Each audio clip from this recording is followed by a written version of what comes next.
ईश्वर की खोज क्लास में आपका स्वागत है। और हम लोग पिछले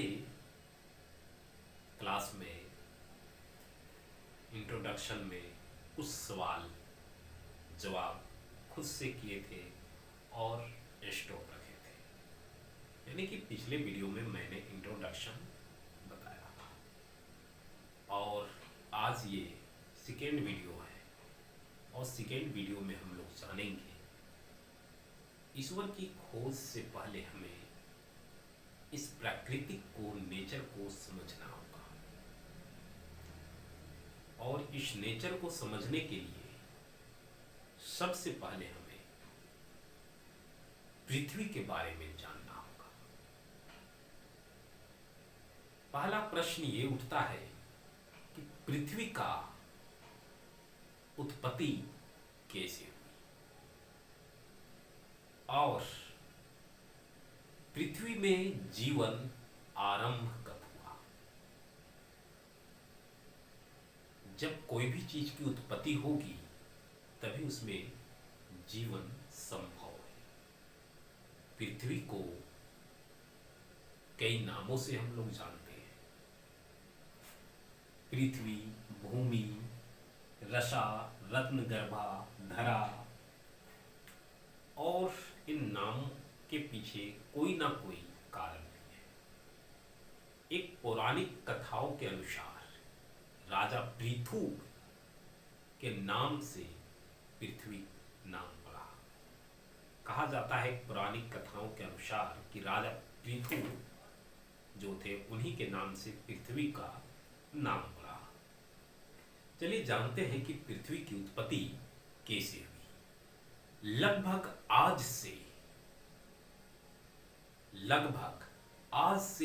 4.5 अरब वर्ष पूर्व 4.5 अरब वर्ष पूर्व जो है एक विस्फोट होता है सूर्य में और उस विस्फोट से एक आग का गोला अलग होता है और पृथ्वी स्टार्टिंग में एक आग का गोला ही था। और ये गोला जब अलग होता है तो लगभग सूर्य से 15,000 किलोमीटर दूरी पे आके स्थिर हो जाता है। अकॉर्डिंग टू साइंस, विज्ञान के अनुसार ग्रेविटी से ये बंध जाता है क्योंकि हमारे सौर मंडल में 7 ग्रह हैं और सातों ग्रह अपने अपने स्थान पे सूर्य का भ्रमण कर रहे हैं, चक्र लगा रहे हैं। तो पृथ्वी जो है वो सूर्य से सौर मंडल में तीसरे नंबर पे आती है। तीसरा ग्रह है पृथ्वी जो सूर्य का चक्कर काट रही है।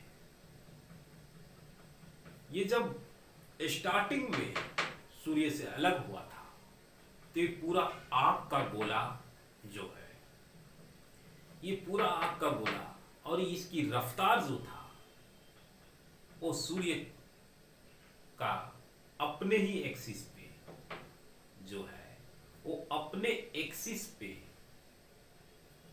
लट्टू के माफिक, लट्टू को घूमते हुए देखे ना, लट्टू के माफिक घूमता है। कितने 6 घंटे के दिन और रात होते थे, इतना तेज। आपको पता है कि जब आप रनिंग करते हो तो आपके शरीर में ऊर्जा की वृद्धि होने लगती है और ऊर्जा की ह्रास होती है जिससे आपकी शरीर का टेम्परेचर बढ़ने लगता है और आप अपने आप को गर्म महसूस करने लगते हैं। अब जरा देखिए कि उतनी रफ्तार में अगर पृथ्वी घूम रही थी तो उसमें भी जो है से कह सकते हैं कि घूमने के क्रम में उसका टेम्परेचर काफी ज्यादा रहा। लेकिन समय के साथ क्या हुआ? बदलाव।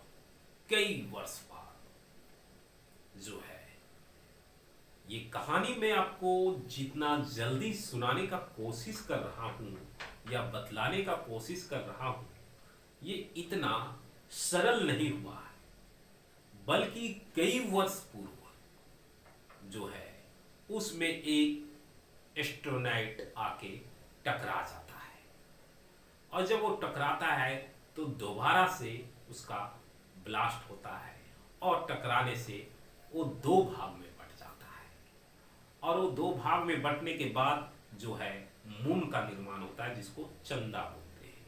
और वो चंदा जो है वो पृथ्वी का चक्कर लगाने लगता है, पृथ्वी के साथ है, पृथ्वी की ग्रेविटी में वो बंध जाता है। ठीक है, जब पृथ्वी की ग्रेविटी में बंध जाता है तो वो पृथ्वी का चक्कर लगाने लगता है, और पृथ्वी के साथ साथ वो सन का भी चक्कर लगाता है। समझ रहे हैं ना? अब पृथ्वी जो है, अब चूंकि वो इस पे गिरा था, टुकड़ा भी हो गया, अब पृथ्वी का जो ग्रेविटी से बंधा हुआ था, लेकिन इसके जो लट्टू के माफिक घूम रहा था, ठीक है, वो चक्कर जो लगा रहा था, अब वो 6 घंटे के बजाय 24 घंटे का दिन और रात हो गए। एग्जैक्ट 24 नहीं होता है, 23 घंटे 56 मिनट कुछ होते हैं, लेकिन हम लोग उसको लगभग में 24 घंटे मान के चलते हैं। और ये पृथ्वी के लिए एक वरदान साबित हुआ, क्योंकि जब कोई चीज आप जैसे गाड़ी को स्पीड में चलाते हैं तो पूरा इंजन गर्म हो जाता है, लेकिन जब उसे आप आराम से धीरे धीरे चलाते हैं तो कोई इंजन गर्म नहीं होता है, और काफी दूर आप सफर कर सकते हैं। बिल्कुल आप सिंपल भाषा में समझ सकते हैं, जब आप पैदल चलते हैं, ठीक है, और एक नॉर्मल चाल में चलते हैं तो कई किलोमीटर तक बिना थके हुए आप जा सकते हैं, लेकिन रनिंग जब आप करते हैं तो वो आप थक भी जाते हैं और अधिक सफर नहीं कर सकते।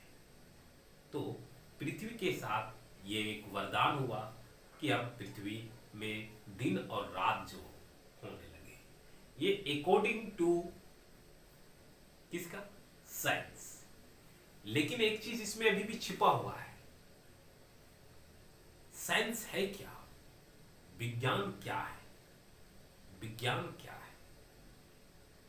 और हम लोग पढ़ रहे हैं ईश्वर की खोज। ईश्वर की खोज में हम लोग पृथ्वी के बारे में जान स्टार्टिंग किए हैं, ताकि पृथ्वी का निर्माण हमें समझ में आए। क्या पृथ्वी को ईश्वर ने बनाया या फिर पृथ्वी खुद बन गई? ठीक है, साइंस का कमाल है। ये सारे कंफ्यूजन हम लोग दूर करते हुए चलेंगे। अभी तक आपको क्या समझ में आया? क्या इन सभी घटनाओं के पीछे किनका हाथ हो सकता है? जैसा कि हम लोग पौराणिक कहानियों में पढ़ते हैं सूर्य के बारे में, हिंदू धर्म में सूर्य देवता है, चंद्रमा के बारे में चंद्रदेव देवता है। इसी तरह ना जाने और भी ग्रहों के बारे में हम लोग जानते हैं, जो सभी किसी न किसी रूप से पूजनीय और देव रूपी हैं ग्रंथों के हिसाब से। तो आप अपने कमेंट जरूर, अपनी राय कमेंट में जरूर लिखिएगा, क्योंकि हम लोग ईश्वर की खोज का क्लास कर रहे हैं, जहां पे मैं आप लोगों का राय भी जानना जरूरी समझूंगा, और हम और आप मिलके एक सही निर्णय जरूर लेंगे, जो एक बेहतर जीवन जीने का कला सीखेंगे। तो आज की वीडियो हम यहीं पे स्थगित करते हैं। आपके कमेंट का इंतजार करेंगे कि वास्तव में ये पृथ्वी का जो निर्माण हुआ वो साइंस क्या है, और क्या ईश्वर ने इस पृथ्वी का निर्माण किया सूर्य देव कि जैसा पुरानी कथाओं में हमने पढ़ा है उस स्टेप में है या उनसे कुछ अलग है। और इस सारी कंफ्यूजन को हम लोग दूर करने की कोशिश करेंगे। तो फिलहाल के लिए इतने ही। जय हिंद।